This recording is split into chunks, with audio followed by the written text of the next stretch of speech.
The Zarkak's fleet emerged from hyperspace at the edge of the Sol system, their crystalline ships glinting in the distant sunlight. Admiral Vertox stood on the bridge of his flagship, mandibles clicking in anticipation. The primitive radio signals they detected from the third planet had led them here, expecting to find another pre-spaceflight civilization to protect under the Galactic Concordat. Status report, Vertox commanded, his translator converting the clicks and whistles of his native tongue into the standardized Galactic Common. Scanning now, Admiral, his science officer responded. Detecting numerous artificial satellites in orbit around the third planet, mostly primitive communication devices. No energy signatures indicating advanced technology. Population centers visible on the night side suggest early industrial development. Vertox's mandibles twitched in satisfaction. Another easy conquest under the guise of protection. The Concordat's laws were clear. Any civilization that hadn't achieved faster-than-light travel was considered a protectorate species, to be guided by the more advanced races. That guidance usually involved resource extraction rights and technological vassalage. Launch the diplomatic fleet, Vertox ordered. Standard first contact protocol. 5 sleek vessels detached from the main fleet, heading toward Earth. Their sensors remained focused on the primitive satellites and radio signals, completely missing the quantum distortions that rippled through space around them. Deep within a hidden facility beneath the Pacific Ocean, Director Sarah Chen watched the alien fleet's approach on a quantum-encoded display. She allowed herself a small smile as she activated the Global Defense Network's secure communication system. This is Director Chen to all AEGI stations. First Contact Protocol Omega is now in effect. Maintain stealth observation. Let them think they've found another primitive world. Acknowledgements filtered in from defense stations hidden throughout the solar system. For 2 centuries, humanity had maintained this elaborate deception. While other species raced to the stars, humanity had turned inward, developing technologies that defied conventional physics. The quantum revolution had changed everything. Computers, weapons, stealth systems that didn't just hide ships but rendered them functionally non-existent to conventional sensors. The aliens' diplomatic fleet approached Earth's orbit, their sensors probing the atmosphere and scanning for signs of advanced technology. They found exactly what humanity wanted them to find. Scattered radio signals, primitive satellites, and the occasional space debris from early exploration efforts. What they didn't detect were the quantum-shifted defense platforms in high orbit, the massive underground cities hosting billions, or the fleet of advanced warships waiting in dimensional pocket space. Humanity had learned long ago that appearing weak was often the best defense. They're broadcasting their first contact message, reported Admiral James Wong from his command center in Luna Base Alpha. The message was being transmitted on simple radio frequencies, mathematical sequences, atomic structures, and basic astronomical data. Standard peaceful first contact protocol, if you ignored the massive invasion fleet waiting at the system's edge. Let's give them the response they're expecting, Director Chen ordered. Activate the surface protocols. Across Earth's surface, carefully maintained cities, lit up with activity, automated systems, and holographic projections created the illusion of a bustling but primitive industrial civilization. If the aliens launched any probes or landing parties, they would find exactly what they expected, a species just beginning to understand its place in the universe. The reality couldn't have been more different. Earth's true cities existed in vast underground complexes and orbital habitats, hidden behind quantum fields that made them functionally invisible to conventional technology. The surface was largely automated, maintained for agriculture and the elaborate deception that had kept humanity safe for centuries. Admiral Vertox, the science officer, called out, "We're detecting simple radio responses from the planet. They're attempting to reply using basic mathematical sequences." Vertox's mandibles clicked in amusement. "Excellent. Prepare the Protectorate Declaration. Once we establish our presence in orbit, we can begin planning resource extraction operations." In her command center, Director Chen watched the alien fleet's movements with calculated interest. The Zarkaks were following their standard playbook: find a primitive civilization, declare themselves its protectors, and slowly strip the planet of resources while keeping the native population technological dependent. Should we proceed with Phase 2? Admiral Wong asked over the quantum link. Chen studied the tactical display for a moment longer. Not yet. Let them think they've won. Let them commit their forces. When we reveal ourselves, I want them to understand exactly how badly they've miscalculated. The trap was set. Humanity's long isolation was about to end, not with submission, but with a demonstration of power that would reshape galactic politics forever. The Zarkaks fleet had no idea they weren't the hunters, but the prey. The Zarkaks landing party touched down in what they believed to be New York's Central Park, their crystalline shuttle gleaming in the afternoon sun. Ambassador Krelivor adjusted his atmospheric suit and stepped onto the grass, feeling proud of how smoothly the first contact was proceeding. Behind him, a team of scientists and diplomats emerged, carrying scanning equipment and translation devices. A delegation of humans approached, local political leaders and scientists, apparently chosen for their positions of authority in this primitive society. The aliens didn't notice that each human wore quantum-linked neural interfaces, connecting them to the vast AI networks that truly ran Earth's civilization. In lunar orbit, hidden behind layers of quantum fields, the TSS Hyperion waited. The massive warship represented the pinnacle of human military technology, its very existence a carefully guarded secret. Captain Elena Santos stood on the bridge, watching the landing party through quantum-linked sensors that could read individual DNA strands from orbit. "Status of the Zarkaks fleet?" she asked. "Main fleet holding position at system's edge," her tactical officer reported. "They've deployed resource scanning drones throughout the system. Looks like they're already mapping potential mining sites." Elena allowed herself a grim smile. The aliens' arrogance would be their undoing. While they focused their sensors on mineral deposits and industrial potential, they remained completely blind to humanity's true capabilities.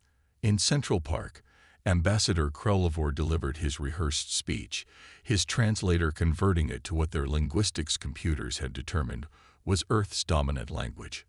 "We come in peace, people of Earth. The Galactic Concordat extends its protection to your developing civilization. Under our guidance, you will join the greater galactic community." Director Chen, present at the meeting, played her role perfectly.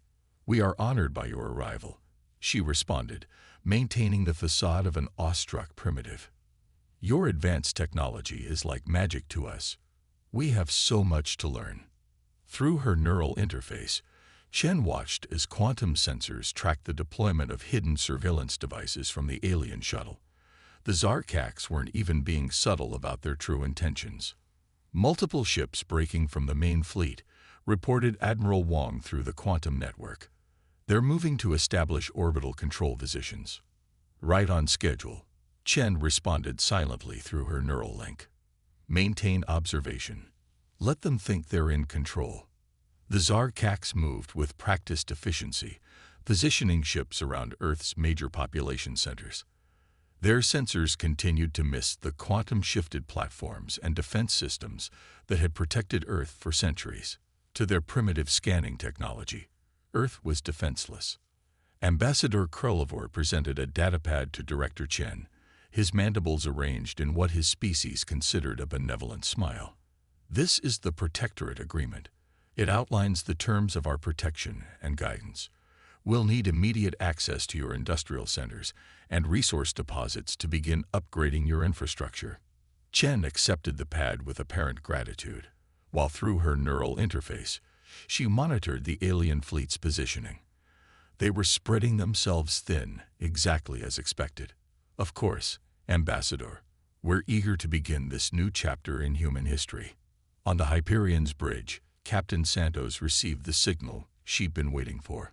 The Zarkaks fleet had finally achieved their optimal invasion formation, positioning ships to control Earth's major population centers. In their arrogance, They'd made themselves vulnerable. "All stations, prepare for Phase 2, she ordered.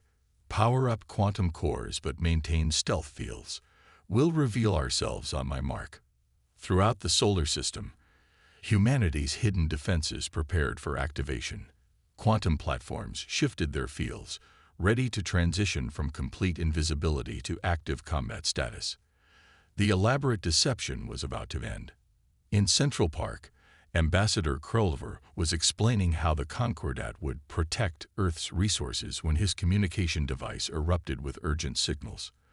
The aliens' mandibles twitched in confusion as reports flooded in from the fleet. Impossible energy readings, massive quantum fluctuations, cannot identify source. Director Chen stood straighter, dropping her subservient pose. "Is something wrong, Ambassador? You seem troubled." Before Krolvor could respond, space itself appeared to tear open above New York. The Hyperion emerged from its quantum fields, its massive form dwarfing the nearby Zarkak ships. Similar revelations occurred worldwide as humanity's defense platforms and warships shifted into normal space. "Actually, Ambassador," Chen said, her voice now carrying the authority of humanity's true technological advancement, "I believe it's time we discussed different terms for our relationship with the Concordat." The Zarkak's delegation stared in horror as their scans finally registered the truth. They weren't standing in a primitive city park, but atop a vast underground metropolis housing technology far beyond their understanding. Their easy conquest had just become something else entirely. Admiral Vertox watched in disbelief as his tactical display transformed. Where moments ago had been empty space, now hundreds of human warships materialized. Their designs were unlike anything in known space, sleek, dark vessels that seemed to absorb light rather than reflect it. The quantum energy readings from their cores exceeded anything the Zarkaks had ever encountered. "Battle stations," he ordered, but even as the words left his mandibles, he knew his fleet was in a tactically inferior position. They had spread themselves thin, positioning for planetary subjugation rather than combat. The Hyperion's quantum drives pulsed, the massive warship moving with impossible grace for its size. Captain Santos stood calm at her command station, neural interface processing tactical data faster than organic thought. "Target their command and control systems," she ordered. "Disable rather than destroy where possible. Let's show them the difference between their technology and ours." The first shots of the battle weren't energy beams or projectiles, but precise quantum field manipulations.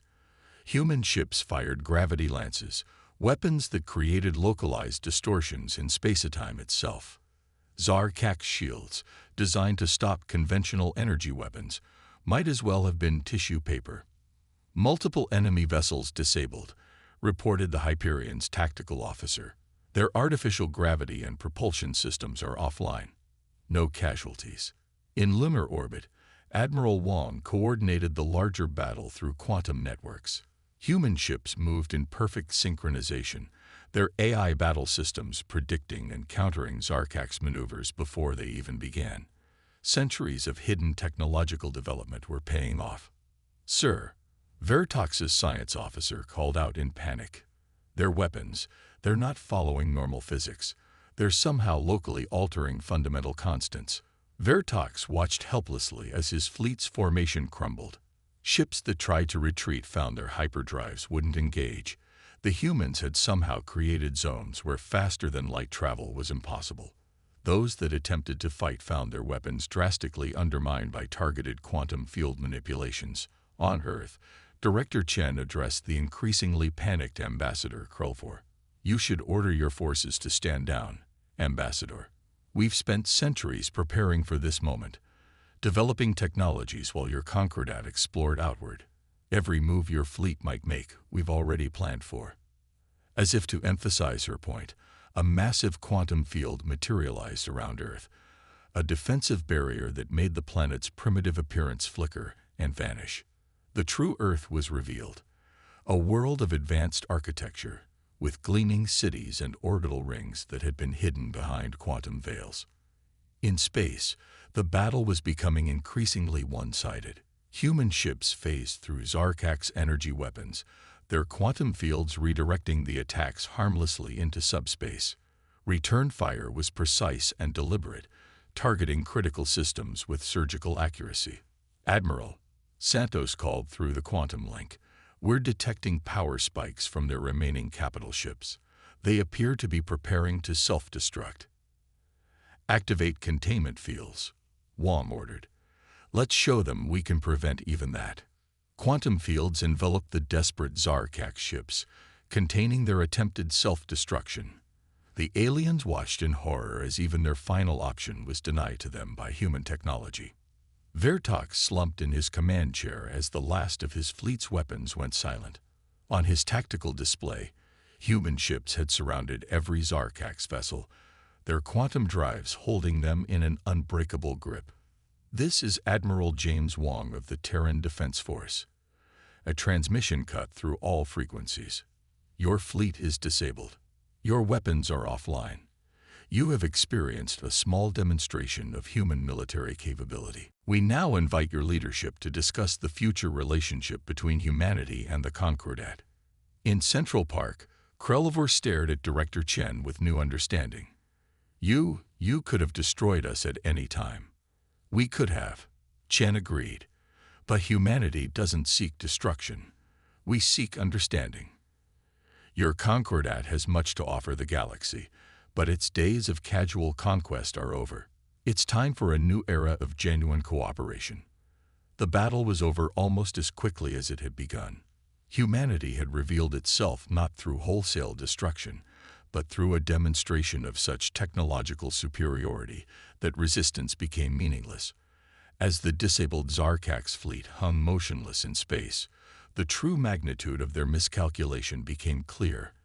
They hadn't found a primitive civilization to conquer, but a hidden superpower that had been waiting for the right moment to emerge.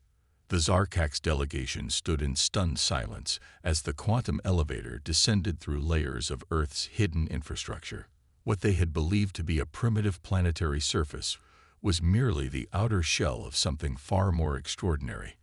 Ambassador Krelivor watched through crystalline eyes as they passed through vast underground cities, automated manufacturing complexes, and research facilities that defied his understanding of physics. "Your species," he managed finally, mandibles trembling, "has achieved quantum engineering at this scale. It should be impossible." Director Chen smiled as the elevator continued its descent. "What you consider impossible, Ambassador, we achieved centuries ago. While the Concordat expanded outward, humanity turned inward. We didn't just develop technology. We fundamentally reimagined what technology could be." They emerged into a vast chamber that seemed to stretch for kilometers. At its center, a massive quantum core pulsed with controlled power, its energy readings beyond anything Zarkak science could measure. This was just one of dozens of similar facilities scattered throughout Earth's underground network. Above them, the situation in orbit was becoming clearer to the defeated Zarkak's fleet. Admiral Vertok had been transferred to the Hyperion for a tactical briefing that felt more like a technology demonstration. Captain Santos led him through the ship's quantum engineering sections, each revelation more shocking than the last. "Your entire ship," Vertok said, studying a holographic display of the Hyperion systems, "exists partially in quantum superposition. You've weaponized uncertainty itself." "In a manner of speaking," Santos replied. "Our quantum drives don't just move through space. They manipulate the fundamental properties of reality. Your sensors couldn't detect us because, in a very real sense, we weren't entirely there." The display shifted, showing the true extent of Earth's defensive network. Quantum platforms phased into visibility throughout the solar system, revealing a web of technology that had been hidden in plain sight. Automated manufacturing facilities carved into asteroids, research stations folded into pocket dimensions, and weapon systems that could redirect the energy of stars themselves. In a secure conference room within Luna Base Alpha, Admiral Wong presented the full tactical analysis to the Zarkak's military leadership. "Your entire fleet," he explained, was operating within our quantum field matrix from the moment you entered the system. We could have shut down your ships, redirected your weapons, or simply phased you out of normal spacetime. A Zarkax general chittered in disbelief. Why reveal yourselves now? Why not remain hidden? Because the galaxy is changing, Wang replied, activating a holographic display of deep space sensor data.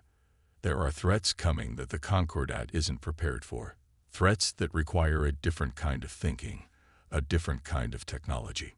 Back on Earth, Director Chen led the Zarkax delegation through a quantum computing facility. Banks of processors operated on principles that made traditional computing look primitive by comparison. Here, mathematical problems that would take conventional systems millennia to solve were processed in seconds. This is how we achieved our breakthrough, Chen explained. Quantum computing at this scale allowed us to solve problems your scientists haven't even theorized yet. It led us to understand that reality is far more malleable than anyone suspected. The delegation watched as engineers worked with quantum-engineered materials that changed their fundamental properties on command. Metals that could become transparent or incorporeal, energy fields that could selectively filter specific particles, and manufacturing systems that assembled materials at the quantum level. Your entire civilization, Krelvor realized, has been operating on a completely different technological paradigm. While we mastered the physics we knew, you discovered new physics entirely. Chen nodded.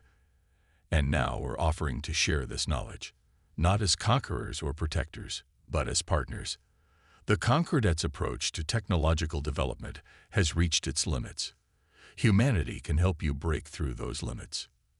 In orbit, the disabled Zarkax fleet was being systematically studied by human engineers, their technology already being analyzed for potential integration with quantum systems. What the aliens had thought would be a simple conquest had become a revolution in their understanding of what was possible.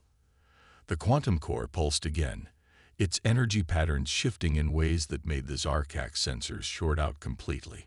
This wasn't just advanced technology. It was technology that operated on principles they hadn't even begun to understand, and humanity was offering to teach them. 3 months after humanity's revelation to the galaxy, the Concordat's High Council chamber buzzed with tension. Representatives from 1,000 worlds gathered to witness something unprecedented: the admission of a new species that had immediately claimed status as a superior power. The chamber itself had been modified with human quantum technology, allowing instantaneous translation and communication across species barriers. It was a small demonstration of what humanity brought to the table, and a reminder of how much they had been hiding. Director Chen stood at the central podium, her holographic form simultaneously present in every major government center across Concordat space. The quantum transmission technology making this possible had already revolutionized galactic communication standards. For centuries, she began, humanity watched and waited.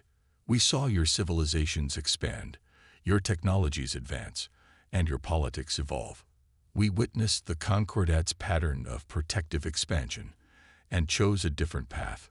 Today, that path converges with yours. In Earth orbit, the first joint human Concordat research facility was nearing completion. The massive station incorporated both traditional Concordat engineering and human quantum technology, creating something entirely new. Captain Santos supervised the integration from the Hyperion, watching as alien scientists struggled to grasp principles that rewrote their understanding of physics. The quantum core adaptation is proceeding ahead of schedule, her chief engineer reported. The Zarkax crystals actually enhance our field stability when properly quantum-tuned. It seems our technologies can be complementary after all. Admiral Wang, now serving as Earth's military liaison to the Concordat, addressed the combined fleet commands. The once proud alien admirals listened with rapt attention as he outlined the threats humanity had detected approaching from intergalactic space.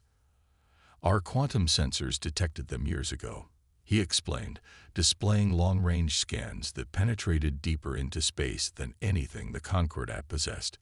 Entity clusters moving between galaxies, consuming everything in their path. Your conventional defenses would be useless against them. This is why we chose to reveal ourselves now.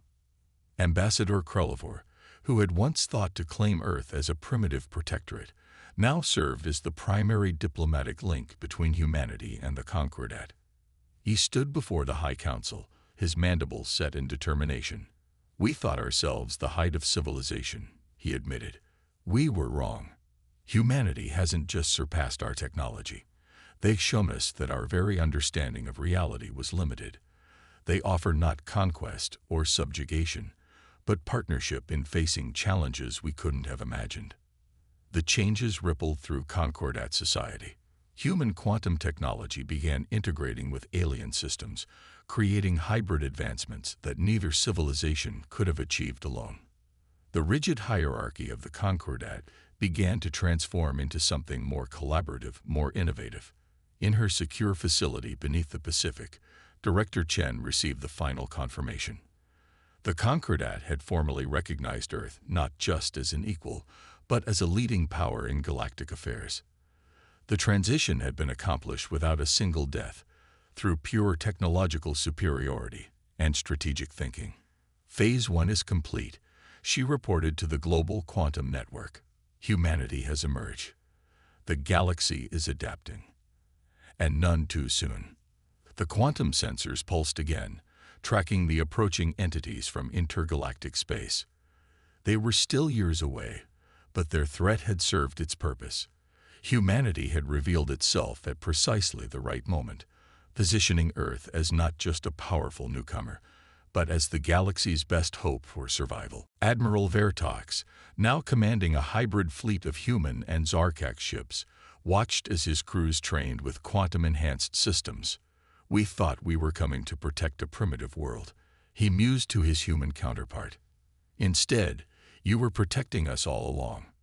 The quantum cores pulsed throughout the solar system, their energy patterns now synchronized with similar installations being built across Concordat space. Humanity had hidden its light for centuries, developing in secret. Now that light would shine across the galaxy, illuminating a path forward that no one could have predicted. As the first wave of hybrid ships prepared for deep space deployment, carrying the combined knowledge and technology of two civilizations, one thing became clear: the galaxy would never be the same. Humanity had emerged not as conquerors or subjects, but as guardians of a new era in galactic civilization. The real challenge, and the real opportunity, was just beginning.